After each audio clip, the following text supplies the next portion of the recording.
Soyez bénis par le nom de notre Seigneur Jésus-Christ et que la paix de Dieu soit avec vous. Aujourd'hui, nous allons partager sur un sujet.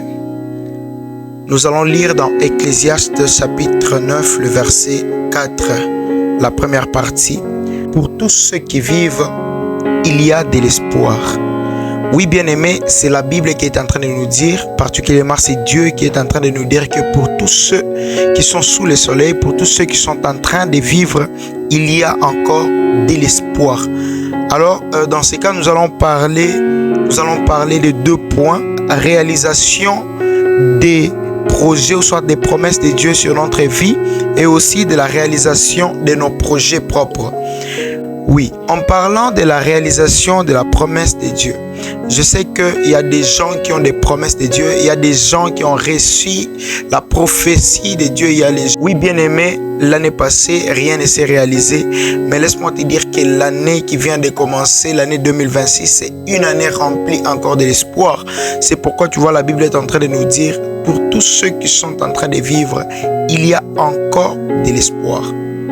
Il ne faut jamais perdre espoir. Nous ne devons pas perdre espoir. Tant que tu es en train de vivre, tant que tu respires, il y a encore de l'espoir. Si Dieu t'a promis quelque chose, il est le maître des temps et le maître des circonstances. Il sait à quel moment il va faire. Il sait à quel moment il va agir dans ta vie. Si Dieu continue à permettre que tu puisses vivre, c'est pour que la main de Dieu puisse se réaliser dans ta vie. Que les promesses de Dieu puissent venir se réaliser dans ta vie. La Bible est en train de dire que la parole de Dieu est comme la pluie. Elle ne peut pas quitter le ciel et venir sur la terre sans pour autant arroser et changer l'atmosphère de la terre. Oui, lorsque la parole de Dieu viendra se réaliser dans ta vie, il y aura toujours un changement. Il y aura quelque chose qui va se faire. Toi qui as reçu la promesse de Dieu, toi qui as reçu la parole de Dieu, mais jusque-là, tu n'as pas reçu d'accomplissement. Tu n'as pas vu d'accomplissement de cette parole. Laisse-moi te dire que dans cette année 2026, je suis sûr que Dieu fera quelque chose de bon avec toi. Dieu fera quelque chose de meilleur dans ta vie. Dieu va agir pour toi. Dieu va agir pour toi. En 2025, tu as passé, tu n'as rien vu. Et voici 2026 qui vient de commencer. La Bible dit que la bonté de Dieu se renouvelle chaque matin. Et ne va jamais t'oublier. Dieu dit qu'il connaît tout un chacun de nous par son nom. Oui, Dieu te connaît. Et Dieu va faire dans ta vie. Parce que tant que tu vis, tant que Dieu permet à ce que quelque chose puisse se passer dans ta vie, que tu continues à respirer, c'est parce qu'il a des projets avec toi. Alors n'abandonne pas de prier Dieu. Continue à prier ce Dieu.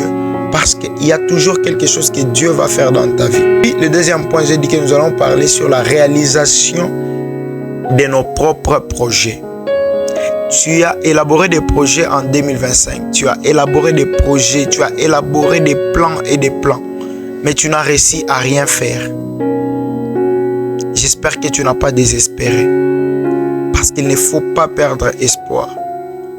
Chaque année, chaque jour que Dieu est en train de nous donner, cela est en train de nous apprendre qu'il y a toujours de l'espoir. Il y a toujours quelque chose que Dieu cherche à faire dans notre vie.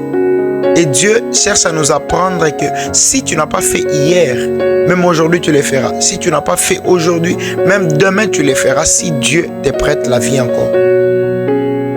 Alors si tu n'as pas réalisé tes projets en 2025, oui bien aimé, le moment t'est donné, ce n'est pas le moment de baisser les bras. Mais c'est le moment d'avoir encore de l'espoir, d'être encore courageux. Parce que l'année qui vient de commencer, c'est une opportunité pour toi qui n'a pas réalisé ce que tu avais besoin de réaliser. C'est une opportunité pour toi qui n'a pas fait ce dont tu avais besoin de faire. Imaginez, Dieu avait la possibilité de créer la terre juste dans un claquement des doigts. Mais pourquoi il ne l'a pas fait? Parce qu'il savait que chaque matin, il avait l'opportunité de faire quelque chose. Chaque matin, il avait l'opportunité de créer une nouvelle chose. Et ce sont les petites victoires qui sont en train de nous mener à des grandes victoires. Ce sont les petites victoires qui font à ce que nous puissions arriver à des grandes victoires. Dieu a créé le premier jour, le deuxième jour, le troisième, le quatrième, le cinquième, le sixième jour. Et le 7e jour, c'était la grande victoire. Pourquoi? Parce que il a fait des petites victoires qui l'ont amené à des grandes victoires. Alors, bien-aimé, tout ça pour te dire qu'il ne faut pas perdre espoir. Ne perds pas espoir.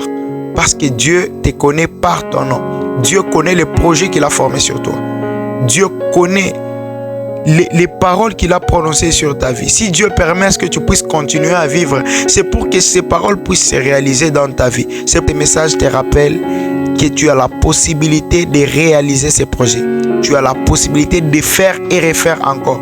Tant que Dieu te donne de l'espoir, tu as la possibilité de faire et refaire encore